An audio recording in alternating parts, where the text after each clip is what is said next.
वाहिगुरू जी का खालसा वाहिगुरू जी की फतेह स्टूडेंट्स। सो बेटा साडा नैक्सट टॉपिक है कंजर्वेशन ऑफ एंगुलर मोमेंटम। ठीक है।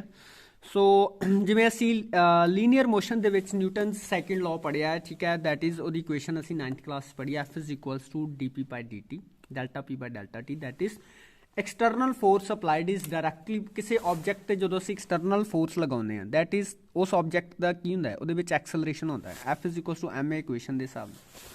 ठीक है। एक्सलरेशन मीनस वो वेलोसिटी चेंज करेगा। वेलोसिटी चेंज करने दे मतलब की है लीनियर मोमेंटम भी चेंज करेगा। मास इंटू वेलोसिटी होंदा लीनियर मोमेंटम। ठीक है। जिन्नी ज़्यादा न्यूटन का सैकेंड लॉ की कहता है। ठीक है। दैट इज़ कि जिन्नी ज़्यादा एक्सटर्नल फोर्स लगावांगे उन्नी तेजी नाल टाइम के नाल उहदा लीनियर मोमेंटम बॉडी का चेंज करेगा। ठीक है। That is clear. ठीक है। इक्वेशन हैगी है F external is equals to D P by D T. अगर मैं एक्सटर्नल फोर्स ना लगावा, ठीक है, एक्सटर्नल फोर्स लगावा ही ना, ठीक है, दैन चेंज इन मोमेंटम की हो जाएगा जीरो। ठीक है। मोमेंटम चेंज ही नहीं करना बॉडी का, कोई एक्सलरेशन नहीं होनी, बॉडी की वेलोसिटी कांस्टेंट रहनी है, बॉडी की वेलोसिटी कांस्टेंट रहनी है, मास भी कांस्टेंट है। मोमेंटम की होंदा M into V, linear motion की गल करते पे आप। ठीक है। अगर एक्सटर्नल फोर्स जीरो आ, चेंज इन मोमेंटम जीरो, इसका मतलब P will be constant conserved. ठीक है। कंजर्व मतलब की है कांस्टेंट फिक्स्ड। ठीक है। लीनियर मोमेंटम बॉडी का या सिस्टम का की होएगा कंजर्व्ड कांस्टेंट फिक्स्ड। ठीक है। इसका मतलब बॉडी का या सिस्टम का इनिशियल लीनियर मोमेंटम वो फाइनल लीनियर मोमेंटम के बराबर होएगा, चेंज ही नहीं होया कोई। क्यों? क्योंकि एक्सटर्नल फोर्स नहीं लगा। हुण असी रोटेशनल मोशन की गल करनी है क्योंकि साडा आर्टिकल क्या है conservation of angular momentum. Angular momentum की गल रोटेशनल मोशन च आउंदी है। रोटेशनल मोशन च फोर्स का एनालॉग टॉर्क हुंदा है। ठीक है। लीनियर मोमेंटम का एनालॉग एंगुलर मोमेंटम हुंदा है। जदों बेटा किसी रोटेटिंग बॉडी ते असी टॉर्क लगावांगे, टॉर्क की प्रोड्यूस करता? टर्निंग इफेक्ट प्रोड्यूस करता है। ठीक है। अगर टॉर्क लगाए कि होएगा, ठीक है, किसी रोटेटिंग बॉडी ते टॉर्क लगा रहे हैं तो उहदे च एंगुलर एक्सलरेशन आएगा। ठीक है। अल्फा आएगा एंगुलर एक्सलरेशन। अल्फा मीनस ओदा ओमेगा चेंज करेगा, एंगुलर वेलोसिटी टाइम नाल चेंज करेगी। ठीक है। हुण वो एंगुलर वेलोसिटी टाइम नाल वध भी सकती है, टाइम नाल घट भी सकती है, डिपेंड करता है कि तुसीं टॉर्क किस डायरैक्शन च लगा रहे हो। ठीक है। टॉर्क की डायरैक्शन की होंदी है along the axis of rotation होंदी है, ओमेगा की डायरैक्शन भी along the axis of rotation होंदी है। ठीक है। सो टॉर्क जिन्ना ज़्यादा लगेगा उन्नी तेजी नाल उस बॉडी की एंगुलर वेलोसिटी चेंज करेगी, जिन्नी तेजी नाल उस बॉडी की एंगुलर वेलोसिटी चेंज करेगी उन्नी तेजी नाल उहदा एंगुलर मोमेंटम चेंज करेगा, because we know L is equals to I omega. ठीक है ना। So torque external applied is directly proportional to time rate of change of angular momentum. ठीक है। That is tau is equals to d L by D t. Angular momentum की करेगा, ठीक है, किस डायरैक्शन च चेंज करेगा? जिस डायरैक्शन दे विच असीं टॉर्क लगाया, चेंज इन एंगुलर मोमेंटम उस डायरैक्शन च होएगा जिस डायरैक्शन च असीं टॉर्क लगाया। ठीक है। टॉर्क एक्सटर्नल अगर जीरो कर दो तो फिर की एंगुलर मोमेंटम चेंज करेगा? एंगुलर एक्सेलरेशन आएगी? नहीं आएगी। ठीक है। बॉडी कांस्टेंट एंगुलर वेलोसिटी नाल घूमती रहेगी। ठीक है ना। मतलब अगर कोई बॉडी ते एक्सटर्नल टॉर्क नहीं ना लग रहा, अगर बॉडी एक चक्कर 1 सेकंड च कट रही है तो फिर अगला चक्कर भी 1 सेकंड, उस तो अगला चक्कर भी 1 सेकंड, उस तो अगला चक्कर भी 1 सेकंड च कटेगी। उसकी एंगुलर वेलोसिटी कांस्टेंट रहेगी। एंगुलर वेलोसिटी कांस्टेंट मीनस उसका एंगुलर मोमेंटम कांस्टेंट। ठीक है। Angular momentum constant means change in angular momentum zero, L is equals to constant. ठीक है। That is L initial is equals to L final. Body का system का या body का initial angular momentum वो final angular momentum के बराबर होएगा। ठीक है ना। ये गल का असीं ख्याल रखना। ठीक है। सो अगर आप देखो कंजर्वेशन ऑफ एंगुलर मोमेंटम फिर की होएगा बेटा, टॉर्क एक्सटर्नल टॉर्क लग रहा तो एंगुलर मोमेंटम टाइम नाल चेंज कर रहा बॉडी का। ठीक है ना। क्यों? क्योंकि टॉर्क लग रहा तो एंगुलर वेलोसिटी चेंज कर रही, मीनस एंगुलर एक्सेलरेशन आ रही है। एंगुलर वेलोसिटी चेंज करगी तो साडे कोल रिलेशन होंदा है L is equals to I omega. ठीक है। तो वो नाल साडे कोल एंगुलर मोमेंटम भी चेंज कर देगा। अगर आप टॉर्क एक्सटर्नल ही जीरो कर दिए, ठीक है, तो यदा मतलब चेंज इन एंगुलर मोमेंटम की हो जाएगा? Zero. Change in angular momentum zero हो गया, डी एल जीरो हो गया, चेंज इन एंगुलर मोमेंटम, यदा मतलब एल की हो गया? कांस्टेंट। यदा मतलब initial angular momentum is equal to final angular momentum. ठीक है। सो अगर टॉर्क अबाउट एनी एक्सिस आप जीरो कर दें तो उस एक्सिस के अबाउट एंगुलर मोमेंटम की हो जाएगा? कांस्टेंट हो जाएगा। कीप इट इन माइंड कि किसी भी एक्सिस के अबाउट असीं अगर टॉर्क जीरो करते हैं, जिवें उत्थे असीं फोर्स जीरो करते सीगे तो लीनियर मोमेंटम चेंज नहीं सी करता, लीनियर मोमेंटम कांस्टेंट हो जाता। इत्थे टॉर्क जीरो कर दो, वो एनालॉगी नाल चलनी है। ठीक है ना, जी रोटेशनल तो लीनियर की। इधर की कर दो, इधर टॉर्क जीरो कर दो एक्सटर्नल, ठीक है, तो साडे कोल angular momentum about that axis will be constant. Clear. So अगर कांस्टेंट हो गया एंगुलर मोमेंटम तो फिर क्या होगा? Initial angular momentum is equal to final angular momentum. Clear है ना। क्यों? क्योंकि एक्सटर्नल टॉर्क जीरो। ठीक है। एक्सटर्नली सिस्टम के उपर कोई टॉर्क नहीं लग रहा, ठीक है ना, ये गल का ख्याल रखना। सो देखो नैक्सट हुण इहदा प्रूफ की है साडे कोल, ठीक है, कि एक इहदा प्रूफ की torque external is equal to time rate of change of angular momentum हुंदा है, ठीक है। देखो L is equal to I omega, this we have already proved, ठीक है। D L by D t दोनों पासे की कर दो टाइम दे नाल डिफरेंशिएट कर दो with respect to time, L is equal to I omega equation नू दोनों पासे टाइम दे नाल डिफरेंशिएट करोगे, here it will come d L by D t is equal to I, ठीक है, इदा ही आ जाएगा मूवमेंट ऑफ इनर्शिया, ठीक है, मास का कम करता है बाहर आ जाएगा constant d omega by D t, ठीक है, time rate of change of angular velocity. हुण देखो d L by D t is equal to I alpha, d omega by D t की होंदा है अल्फा एंगुलर एक्सेलरेशन, ठीक है। So अगर ये आई अल्फा है इट मीनस आई अल्फा की होंदा है आपां ऑलरेडी कीता है टॉर्क एक्सटर्नल, ठीक है। So time rate of change of angular momentum is equal to torque external, this is a Newton second law in rotational motion. Newton second law in linear motion की सीगा F external is equal to D P by D t, इत्थे की है torque external is equal to d L by D t in rotational motion, clear. So हुण examples ने कुछ, ठीक है, कंजर्वेशन ऑफ एंगुलर मोमेंटम दियां कि किवें एंगुलर मोमेंटम कंजर्व रहिंदा है। असीं हुणे कंडीशन कीती है कि जदों टॉर्क एक्सटर्नल सिस्टम दे उपर जीरो हुंदा है then the angular momentum is conserve, ठीक है। सो बड़ियां सिंपल एग्जाम्पल्स ने, देखो यह कंडीशन है torque external zero, initial angular momentum is equal to final angular momentum, means there is no change in angular momentum, angular momentum remains conserved constant fixed, ठीक है। So I one omega L initial नू लै लो तुसीं आई one omega one, ठीक है, is equals to L L final नू लै लो I two omega two, this will be equal, this will be equal, ठीक है, क्योंकि साडे को L is equal to I omega formula होंदा, I is movement of inertia, omega is angular velocity, and L is equal to I omega दा असी final stage ते लाता, I two omega two initial stage ते लाता I one omega one. अगर torque external zero आ both will be equal, ठीक है। सो देखो किवें वो कहंदा एक रोटेटिंग प्लेटफॉर्म के उपर की है एक बंदा ना घूमता पाया डंबल, ठीक है, हाथ च पकड़े हुए उन्हें, ठीक है, देखो बावां खिलारियां हुई उन्हें स्प्रैड की हुई, ठीक है। जदों बावां स्प्रैड करेगा इत्थे वेट, ठीक है, पकड़ेगा डंबल, ओमेगा एंगुलर वेलोसिटी ना रोटेट करता पाया आ वाली एक्सिस के अबाउट, ए जी एक्सिस है ना वो अबाउट वो रोटेट करता पाया, घूमता पाया, रोटेटिंग प्लेटफॉर्म है। सो की है देखो जदों वो परसन बेटा बावां खिलार के रोटेट करेगा वह आर की हो जाना, देखो आर इनक्रीज कर जाएगा ना, आ देखो, ठीक है, क्योंकि आ मास इत्थे, ठीक है, होना जो मास, ठीक है, ज़्यादा दूर तक चला गया, वो एक्सिस ऑफ रोटेशन तो दूर तक स्प्रैड कर गया, तो वह मूवमेंट ऑफ इनर्शिया की करेगा बेटा इत्थे, वह movement of inertia will increase, क्योंकि मूवमेंट ऑफ इनर्शिया का फॉर्मूला की होंदा M R square, R increase कर गया तो मूवमेंट ऑफ इनर्शिया इनक्रीज कर गया, तो ओमेगा की हो जाएगा घट जाएगा, ठीक है, ओमेगा की हो जाएगा डिक्रीज कर देगा, क्यों, क्योंकि एक्सटर्नली बॉडी ऊपर कोई भी टॉर्क नहीं लग रहा, जे एक्सटर्नल टॉर्क जीरो आ, ठीक है, एक्सटर्नली बॉडी ऊपर कोई टॉर्क नहीं है, इट मीनस ओदा एंगुलर मोमेंटम कंजर्व रहना चाहिए, that is I omega. Angular momentum की होंदा है, angular momentum is L is equals to I omega, यह जो प्रोडक्ट वा ना आई ते ओमेगा दा कांस्टेंट रहना चाहिए, ठीक है। हुण जदों बावां खिलारेगा स्प्रैड करेगा आई वह वध रहा, तो आई ओमेगा प्रोडक्ट नूं कांस्टेंट रखने वास्ते आई अगर वध रहा तो ओमेगा नूं की करना पेगा, डिक्रीज करना पेगा, इसका मतलब अपने आप वो एंगुलर वेलोसिटी की कर जाएगी घट जाएगी जदों अपन बावां नूं आर्म्स नूं स्प्रैड करके डंबल जिहड़े पकड़ के रोटेट करेगा, ठीक है, rotating platform, clear.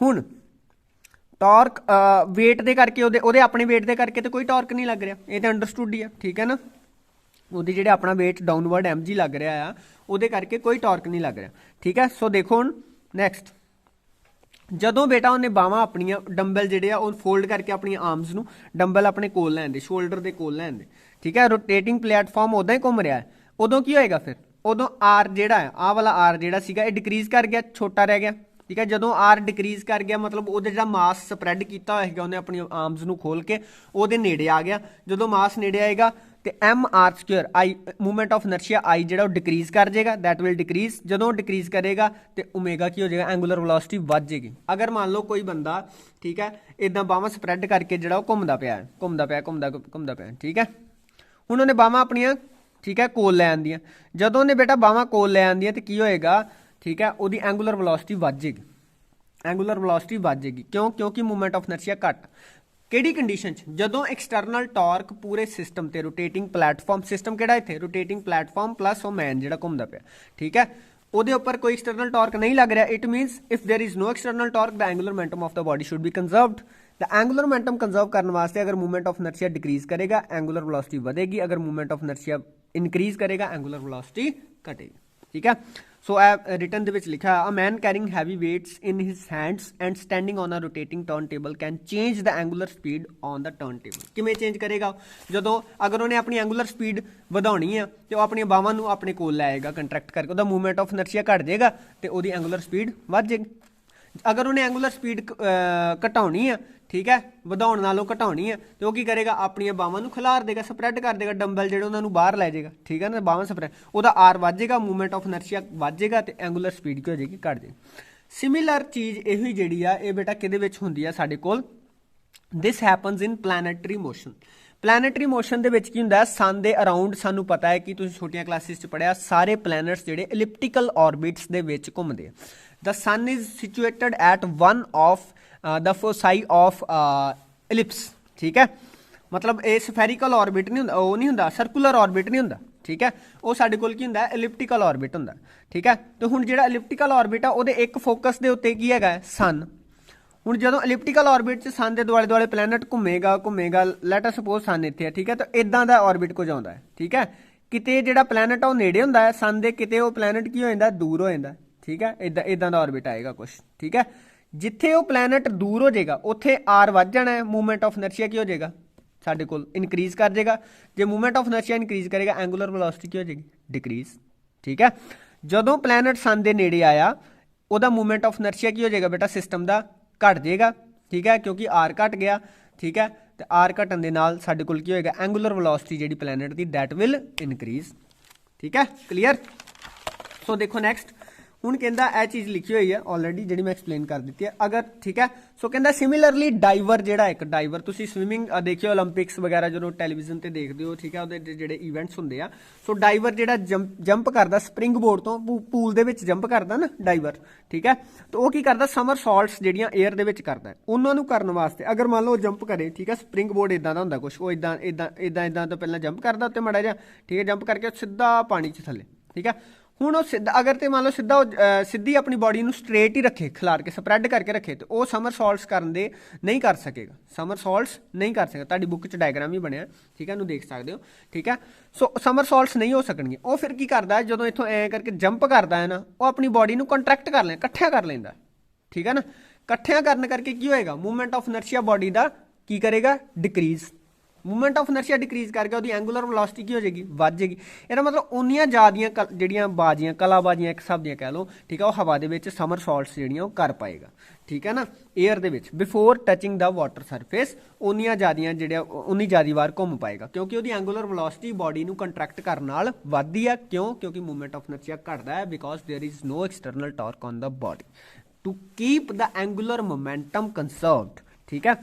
So ice skater on a ballet or a ballet dancer, ਠੀਕ ਹੈ, ਜਿਹੜੇ ਆਈਸ ਸਕੇਟਰ ਹੁੰਦੇ, ਆਈਸ ਤੇ ਸਕੇਟ ਕਰਦੇ ਆ, ਤੁਸੀਂ ਦੇਖੋ, ਠੀਕ ਹੈ, ਉਹ ਕੀ ਕਰਦੇ ਆ, ਜਾਂ ਫਿਰ ਬੈਲਟ ਡਾਂਸਰ ਹੁੰਦੇ ਆ, ਉਹ ਆਪਣੀ ਕੀ ਕਰਦੇ ਆ? ਐਂਗੂਲਰ ਵੈਲੋਸਿਟੀ ਨੂੰ ਵਧਾ ਸਕਦੇ ਆ ਤੇ ਘਟਾ ਸਕਦੇ ਆ। ਅਗਰ ਉਹ ਆਪਣੀਆਂ ਆਰਮਸ ਤੇ ਲੈਗਸ ਨੂੰ, ਠੀਕ ਹੈ, ਜਾਂ ਜੇ ਤੇ ਉਹ ਸਟਰੈਚ ਕਰ ਲੈਣ, ਪੂਰੀਆਂ ਸਪਰੈਡ ਕਰ ਲੈਣ, ਤੇ ਉਹਨਾਂ ਦੀ ਐਂਗੂਲਰ ਵੈਲੋਸਿਟੀ ਜਿਹੜੀ ਆ ਦੈਟ ਇਜ਼ ਡਿਕਰੀਜ਼, ਠੀਕ ਹੈ, ਐਂਗੂਲਰ ਵੈਲੋਸਿਟੀ ਡਿਕਰੀਜ਼। ਅਗਰ ਉਹਨਾਂ ਨੇ ਆਪਣੇ ਆਪ ਨੂੰ ਬੜੀ ਤੇਜ਼ੀ ਨਾਲ ਘੁਮਾਉਣਾ ਹੋਵੇ, ਜਦੋਂ ਉਹ ਆਪਣੀ ਸਕੇਟਿੰਗ ਕਰਦੇ ਪਏ ਆ ਜਾਂ ਡਾਂਸਿੰਗ ਕਰਦੇ ਪਏ ਆ, ਅਗਰ ਉਹਨਾਂ ਨੇ ਆਪਣੀ ਬਾਡੀ ਨੂੰ ਬੜੀ ਤੇਜ਼ੀ ਨਾਲ ਰੋਟੇਟ ਕਰਨਾ ਹੈ, ਤਾਂ ਉਹ ਆਪਣੀ ਬਾਡੀ ਨੂੰ, ਆਪਣੀ ਆਰਮਸ ਨੂੰ, ਆਪਣੀਆਂ ਲੈਗਸ ਨੂੰ ਕੀ ਕਰ ਲੈਂਦੇ? ਆਪਣੀ ਬਾਡੀ ਦੇ ਨਾਲ ਕੰਟਰੈਕਟ ਕਰ ਲੈਂਦੇ ਆ। ਜਦੋਂ ਕੰਟਰੈਕਟ ਕਰਕੇ ਘੁੰਮਣਗੇ ਤੇ ਉਹ ਬੜੀ ਤੇਜ਼ੀ ਨਾਲ ਘੁੰਮਣਗੇ। ਕਿਉਂ? ਕਿਉਂਕਿ ਉਹਨਾਂ ਦਾ ਮੂਵਮੈਂਟ ਆਫ ਇਨਰਸ਼ੀਆ ਉਦੋਂ ਕੀ ਹੋ ਜਾਏਗਾ? ਡਿਕਰੀਜ਼, ਤੇ ਐਂਗੂਲਰ ਵੈਲੋਸਿਟੀ ਕੀ ਹੋ ਜਾਏਗੀ? ਵੱਧ ਜਾਏਗੀ। ਜਦੋਂ ਸਪਰੈਡ ਕਰ ਲੈਣਗੇ, ਮੂਵਮੈਂਟ ਆਫ ਇਨਰਸ਼ੀਆ ਵੱਧ ਜਾਏਗਾ ਤੇ ਐਂਗੂਲਰ ਵੈਲੋਸਿਟੀ ਘਟ ਜਾਏਗੀ। ਕਲੀਅਰ, ਠੀਕ ਹੈ। ਸੋ ਇਸ ਤਰ੍ਹਾਂ ਉਹ ਆਪਣੀ ਰੋਟੇਸ਼ਨਲ ਜਿਹੜੀ ਸਪੀਡ ਹੈਗੀ ਉਹਨੂੰ ਕੰਟਰੋਲ ਕਰਦੇ ਆ। ਸਪੀਡ ਆਫ ਇਨਰ, ਸਿਮਿਲਰਲੀ ਟੋਰਨੈਡੋ ਤੁਸੀਂ ਦੇਖਿਆ ਹੋਏਗਾ, ਜਿਹੜੀ ਘੁੰਮਣ ਘੇਰੀ, ਠੀਕ ਆ,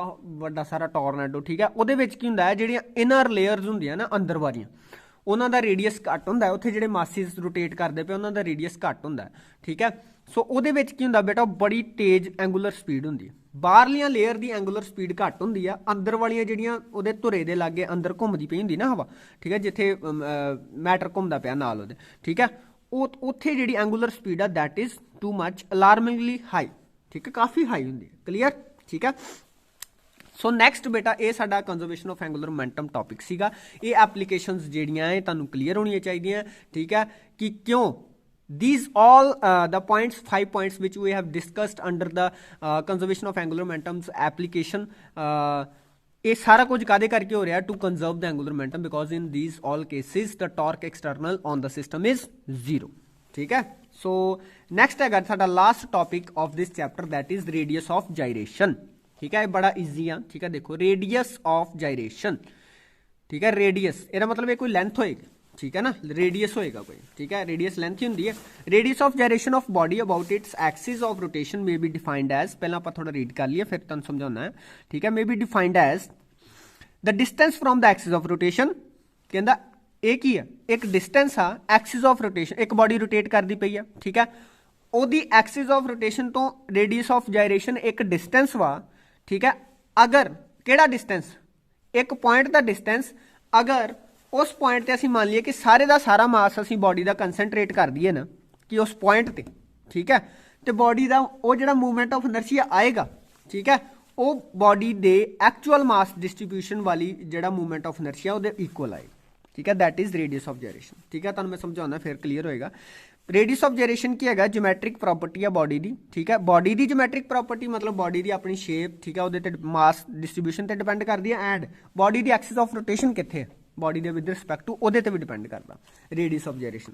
ठीक है, कहता it gives the measure of the manner in which mass of the rotating body is this. हाँ, ये दसदा है सानू रेडियस ऑफ जायरेशन कि मास रोटेटिंग बॉडी का जिहड़ा मास आ, ठीक है, वो with respect to axis of rotation किवें डिस्ट्रीब्यूटेड है, ठीक है, with respect to axis of rotation how is it distributed. आ देखो हुण इत्थों तुहानू क्लीयर होएगा, आ एक्सिस ऑफ रोटेशन है, भी आ एक बॉडी है, ठीक है, वक्-वक् पार्टिकल्स की बनी M1 M2 M3 so on, सारिਆਂ ਦਾ मास इक्वल हैगा M, all particles have mass M, let us suppose सारिਆਂ ਦਾ डिस्टेंस वक्-वक् R1 R2 R3 Rn, ठीक है, पे होणगे इदां, ठीक है। हुण असीं अगर आपां देखो ਇਹ तो बॉडी की एक्चुअल मास डिस्ट्रीब्यूशन, ठीक है। ਹੁਣ रेडियस ऑफ जायरेशन की होएगा, रेडियस ऑफ जायरेशन ਅਸੀਂ एक इदां दा पॉइंट फाइंड करांगे ते ओदा एक्सिस ऑफ रोटेशन तो परपेंडिकुलर डिस्टेंस ਜਿਹੜਾ होएगा ना वो रेडियस ऑफ जायरेशन होएगा। कदों होएगा, जदों ਅਸੀਂ उस पॉइंट ते सारे दा सारा बॉडी दा मास कंसनट्रेट कर दईए एक पॉइंट ते, पॉइंट मास बना के पूरी बॉडी दे मास नू उस पॉइंट ते ਅਸੀਂ सारे का सारा मास कंसनट्रेट कर दिए तो मूवमेंट ऑफ इनर्शिया निकालीए, मूवमेंट ऑफ इनर्शिया जो निकालांगे तो वो की आएगा, वो वैल्यू क्या आएगी मूवमेंट ऑफ इनर्शिया की, उन्नी वैल्यू आएगी जिन्नी बॉडी की एक्चुअल मास डिस्ट्रीब्यूशन करके मूवमेंट ऑफ इनर्शिया आ रहा है। ठीक है, देखो किवें movement of inertia of body about axis A B आ सानू कढ़ना होंदा है। ठीक है, की होएगा I is equal to M1 R1 square plus M2 R2 square, सारे पार्टिकल्स के मूवमेंट ऑफ इनर्शिया दा sum, because movement of inertia scalar quantity we have already done, ठीक है, Mn Rn स्क्वायर तक। ਹੁਣ ਕਹਿੰਦਾ अगर हर पार्टिकल का मास M है तो एक ही होएगा, सारे M1 M2 Mn की होए M हो गए, बराबर दे हो गए M M M, ठीक है, सारे दे आ गए। M नू निकाल लो common, R1 square plus R2 square plus R, ठीक है, सो ऑन। हुण इस इक्वेशन नू राइट साइड जिहड़ी आ N नाल मल्टीप्लाई करो तो N नाल डिवाइड करो, कोई फर्क थोड़ी पेगा, ठीक है।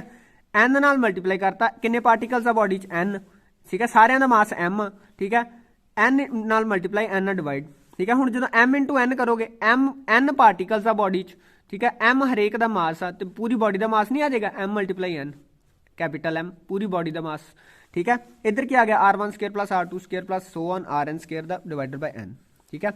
हुण अगर कहंदा where capital M is the mass of body full, ठीक है, बॉडी दा मास, ठीक है। हुण I is equal to M K square, body दा मान लो मूवमेंट ऑफ इनर्शिया आपां किदां लिख सकते हैं, पूरे मास दा, ठीक है, पूरे मास का असीं इस पूरे मास नू एक पॉइंट ते कंसनट्रेटेड मान लिया, एक पॉइंट ते कंसनट्रेटेड मान लिया, वो पॉइंट एक्सिस ऑफ रोटेशन तो K दूरी ते K दूरी ते K की है इत्थे रेडियस ऑफ जायरेशन, ठीक है। असीं की मान लिया, मान लो आ एक्सिस ऑफ रोटेशन है, ए बी यही एक्सिस ऑफ रोटेशन जी उपर लई आपां, ठीक है। इत्थे असीं मान लिया कि वो सारे तो सारा मास जिहड़ा बॉडी का कंसनट्रेटेड है, तो ये पॉइंट जिहड़ा आ ये किन्नी दूरी ते आ, K दूरी ते, where K is radius of gyration. हुण आ पूरी पूरी बॉडी जी एक्सटेंडेड बॉडी है, उन्होंने मैं पॉइंट मास बना के इत्थे K दूरी ते रखता, रेडियस ऑफ जायरेशन की दूरी ते रखता, ठीक है, एक्सिस ऑफ रोटेशन तो रेडियस ऑफ जायरेशन की दूरी ते रखता। हुण जदों मैं मूवमेंट ऑफ इनर्शिया निकालांगा, मेरा आ होएगा M K स्क्वायर होएगा ना, ਇਹਦੀ ਜਿਹੜੀ वैल्यू आएगी वो किहदे बराबर आएगी, ਇਹਦੇ मूवमेंट ऑफ इनर्शिया के बराबर आएगी, तो फिर मैं कहांगा भी आ K की हैगा रेडियस ऑफ जायरेशन, ठीक है। If K is radius of gyration about axis A B, कहता दैन M K स्क्वायर की हो जाएगा M into R1 square plus पूरी बॉडी का मूवमेंट ऑफ इनर्शिया ही निकालिया है ना, ठीक है, m के स्केयर ਇਹਦੇ बराबर हो जाएगा। सो की होएगा k इज इक्वल्स टू, इथों कंपेयर करो m नाल m, ठीक है गया, k ਨੂੰ कंपेयर करो इक्वेशन ਨੂੰ, k is equals to under the root r1 square plus r2 square plus, ठीक है, rn स्केयर अपॉन n, ठीक है। की है रूट मीन स्केयर डिस्टेंस, ਇਹਦਾ मतलब रेडियस ऑफ जायरेशन की है, radius of gyration is root mean square distance of the particles of the body, ठीक है। रोटेटिंग बॉडी दे सारे पार्टिकल्स दा root mean square distance, root क्यों अंडर रूट है, मीन लिया होया देखो, कादा मीन है, स्केयर्स दा मीन, ठीक है, squares. So radius of gyration is basically root mean square distance of the particles of the rotating body.